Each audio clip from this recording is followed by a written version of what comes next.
ସରକାରଙ୍କ ତରଫରୁ ଜାରି ହେଲା ସିଏମ୍ କିଷାନ ଯୋଜନାର ପରବର୍ତ୍ତୀ କିସ୍ତି ଟଙ୍କାକୁ ନେଇ।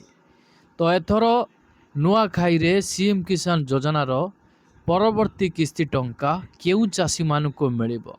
ସିଏମ୍ କିଷାନ ଯୋଜନାରେ କେଉଁ ଲାଭ ଗୁଡ଼ିକ ଏଥର ସିଏମ୍ କିଷାନ ଯୋଜନାର ହିତାଧିକାରୀମାନଙ୍କୁ ମିଳିବା ପାଇଁ ଯାଉଛି?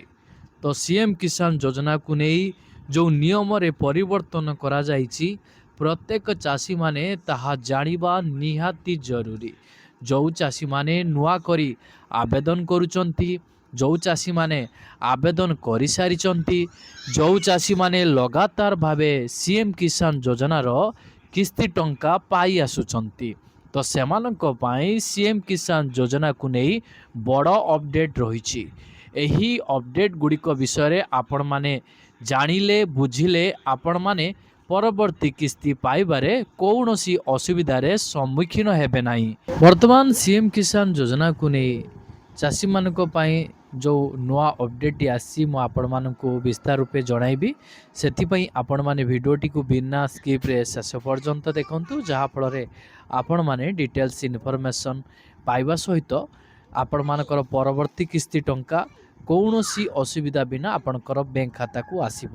ସମ୍ପୂର୍ଣ୍ଣ ଖବର ତ ଜାଣିବା ନିଶ୍ଚୟ, ତା ପୂର୍ବରୁ ଆପଣମାନଙ୍କୁ କହି ରଖିବି, ଚ୍ୟାନେଲରେ ଯଦି ନୂଆ କରି ଆପଣମାନେ ଭିଡ଼ିଓଟିକୁ ଦେଖୁଛନ୍ତି, ଏପର୍ଯ୍ୟନ୍ତ ଚ୍ୟାନେଲକୁ ସବସ୍କ୍ରାଇବ୍ କରିନାହାନ୍ତି, ତାହେଲେ ଚ୍ୟାନେଲକୁ ସବସ୍କ୍ରାଇବ୍ କରି ପାଖରେ ଥିବା ନୋଟିଫିକେସନ୍ ବଟନ୍ଟିକୁ ଅନ୍ କରି ଭିଡ଼ିଓକୁ ଗୋଟେ ଲାଇକ୍ କରିବାକୁ ଜମା ବି ଭୁଲନ୍ତୁ।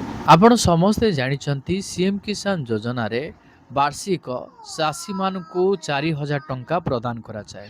ଏହି 4,000 ଟଙ୍କା ବାର୍ଷିକ ଦୁଇଟି ସମାନ କିସ୍ତିରେ 2,000 କରି ଚାଷୀମାନଙ୍କ ବ୍ୟାଙ୍କ ଖାତାକୁ ରାଜ୍ୟ ସରକାର ପଠାଇଥାନ୍ତି। ରାଜ୍ୟ ସରକାର ସେହି ଚାଷୀମାନଙ୍କ ବ୍ୟାଙ୍କ ଖାତାକୁ ସିଏମ୍ କିଷାନ ଯୋଜନାର ଟଙ୍କା ପଠାଇଥାନ୍ତି, ଯେଉଁମାନେ ସିଏମ୍ କିଷାନ ଯୋଜନାର ଯୋଗ୍ୟ ଚାଷୀ ଅଟନ୍ତି। ଏଥର ସିଏମ୍ କିଷାନ ଯୋଜନାରେ ନିୟମରେ ଯେଉଁ ପରିବର୍ତ୍ତନ ହୋଇଛି, ସେ ନିୟମ ବିଷୟରେ ପ୍ରତ୍ୟେକ ଚାଷୀମାନେ ଜାଣିବା ନିହାତି ଜରୁରୀ। ସିଏମ୍ କିଷାନ ଯୋଜନାର କିସ୍ତି ଟଙ୍କା ଡିବିଡ଼ି ମାଧ୍ୟମରେ ସରକାର ପଠାଇଥାନ୍ତି ପ୍ରତ୍ୟେକ ଯୋଗ୍ୟ ଚାଷୀମାନଙ୍କ ବ୍ୟାଙ୍କ ଖାତାକୁ। ଯେଉଁ ଚାଷୀମାନେ EKYC ସମୟ ମଧ୍ୟରେ ସମ୍ପୂର୍ଣ୍ଣ କରିଛନ୍ତି, ଆଧାର ସହିତ ବ୍ୟାଙ୍କ ଆକାଉଣ୍ଟକୁ ସଂଯୋଗ କରିବା ସହିତ ଡିବିଟ୍କୁ ନିଷ୍କ୍ରିୟ ନ କରି ସକ୍ରିୟ ରଖିଛନ୍ତି, ତ ସେହି ଚାଷୀମାନଙ୍କର ବ୍ୟାଙ୍କ ଖାତାକୁ ସିଏମ୍ କିଷାନ ଯୋଜନାର ପରବର୍ତ୍ତୀ କିସ୍ତି ଟଙ୍କା ଆସିବାରେ ଅସୁବିଧା ହେବ ନାହିଁ। ସରକାରଙ୍କ ତରଫରୁ ସିଏମ୍ କିଷାନ ଯୋଜନାର ଏକ ନିର୍ଦ୍ଦିଷ୍ଟ ଅକେଜନରେ ଚାଷୀମାନଙ୍କ ବ୍ୟାଙ୍କ ଖାତାକୁ ଆସିଥାଏ। ଗୋଟିଏ ହେଲା ଆପଣମାନଙ୍କର ଅକ୍ଷୟ ତୃତୀୟାରେ, ଆଉ ଗୋଟିଏ ଆପଣମାନଙ୍କର ନୂଆଖାଇରେ।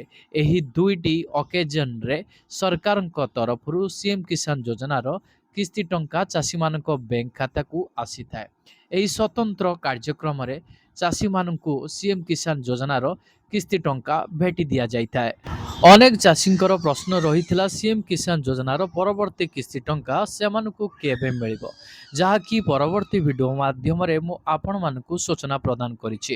ଦେଖନ୍ତୁ, ସିଏମ୍ କିଷାନ ଯୋଜନାର ପରବର୍ତ୍ତୀ କିସ୍ତି ଟଙ୍କାକୁ ନେଇ ସୋସିଆଲ ମିଡ଼ିଆରେ ଜୋରଦାର ଚର୍ଚ୍ଚା ରହିଥିବା ବେଳେ ସରକାରଙ୍କ ତରଫରୁ ବଡ଼ ଘୋଷଣା ଜାରି କରାଯାଇଛି ଚାଷୀମାନଙ୍କ ପାଇଁ। ଯେଉଁ ଚାଷୀମାନେ ନୂଆ କରି ଆବେଦନ କରୁଛନ୍ତି, ତ ଆବେଦନର ଶେଷ ତାରିଖ ପ୍ରତ୍ୟେକ ଚାଷୀମାନେ ଜାଣିବା ନିହାତି ଜରୁରୀ।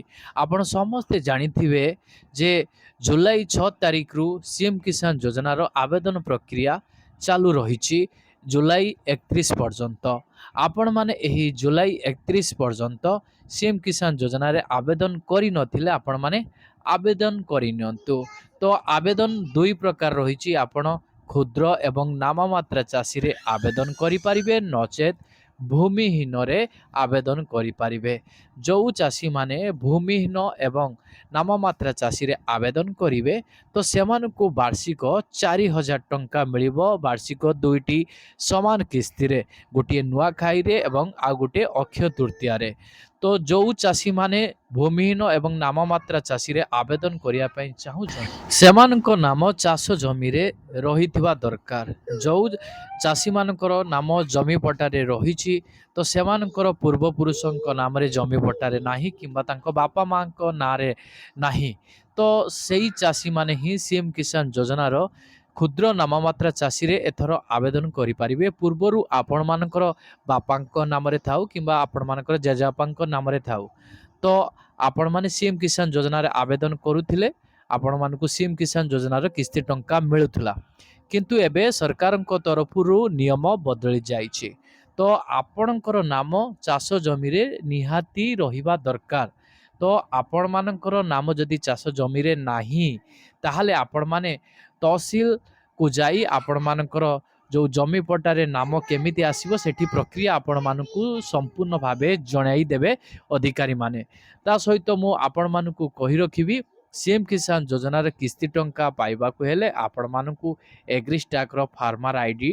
କରିବା ନିହାତି ଜରୁରୀ ସରକାରଙ୍କ ତରଫରୁ ବଡ଼ ଘୋଷଣା ଜାରି କରାଯାଇଛି ଯେଉଁ ଚାଷୀମାନେ ସରକାରଙ୍କ ତରଫରୁ ଯେଉଁ ଚାଷ ସମ୍ବନ୍ଧୀୟ ଯୋଜନା ଗୁଡ଼ିକ ରହିଛି ସେଥିରୁ ଲାଭାନ୍ୱିତ ହେବା ପାଇଁ ଚାହୁଁଛନ୍ତି ଯେମିତି ଆପଣମାନଙ୍କର ପିଏମ୍ କିଷାନ ହେଉ କିମ୍ବା ରାଜ୍ୟ ସରକାରଙ୍କ ତରଫରୁ ସିଏମ୍ କିଷାନ ଯୋଜନା ହେଉ ଫସଲ ବୀମା ହେଉ ଜମି କିଣା ବିକା ହେଉ ଏସବୁରେ ଆପଣମାନେ ଲାଭ ଉଠାଇବା ପାଇଁ ଚାହୁଁଛନ୍ତି କିମ୍ବା ଯେଉଁ ଚାଷୀ ଯନ୍ତ୍ରପାତି ରହିଛି ସେଇ ଚାଷୀ ଯନ୍ତ୍ରପାତିର ସବସିଡି ଆପଣ ଯଦି ପାଇବା ପାଇଁ ଚାହୁଁଛନ୍ତି ତ ତାହେଲେ ଆପଣମାନଙ୍କର ଏଗ୍ରିଷ୍ଟାକର ଫାର୍ମର ଆଇଡି ନିହାତି ଜରୁରୀ ରହିଛି ଆପଣ ସମସ୍ତେ ଜାଣିଛନ୍ତି ସିଏମ୍ କିଷାନ ଯୋଜନାର ଯେଉଁ ପ୍ରଥମ କିସ୍ତି ଅକ୍ଷୟ ତୃତୀୟାରେ ଏପ୍ରିଲ 20 ତାରିଖରେ ପ୍ରତ୍ୟେକ ଚାଷୀମାନଙ୍କ ବ୍ୟାଙ୍କ ଖାତାକୁ ଆସିଥିଲା ତ ପରବର୍ତ୍ତୀ କିସ୍ତି ଆପଣମାନଙ୍କୁ ନୂଆଖାଇରେ ଆସିବା ପାଇଁ ଯାଉଛି ଆପଣମାନଙ୍କର ସିଏମ୍ କିଷାନ ଯୋଜନାର କିସ୍ତି ଟଙ୍କା ତ ଏଥର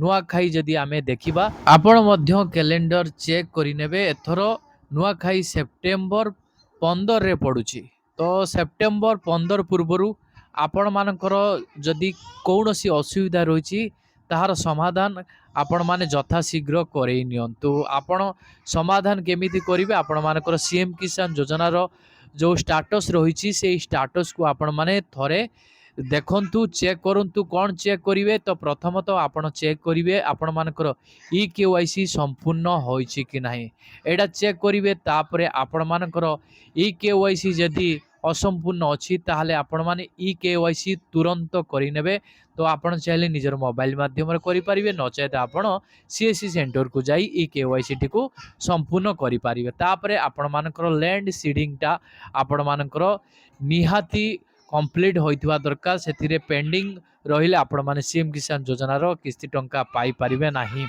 तो आपण कृषक ओडिशा रे जो जमी पट्टा देइचंती सेही जमी पट्टा संबंधी जो तथ्य रही तार अपडेट आपण माने करई नेबे तापरे आपण मानकर आधार कार्ड बैंक अकाउंट सहित संजोग अछि कि नाही थरे चेक करि नेबे आपण मानकर बैंक को जाइकी जो बैंक रे आपण मानकर खाता रही ता सहित डीबीटी सक्रिय अछि कि नाही थरे चेक करि नेबे बैंक कर्मचारी मानकु पचारिकी तापरे आपण मानकर बैंक रे ई केवाईसी संपूर्ण अछि कि नाही कि आपण मानकर ई केवाईसी जदि अपडेट मागुची ताहले आपण माने ई केवाईसी अपडेट मध्य करई नेबे बैंक खाता रे।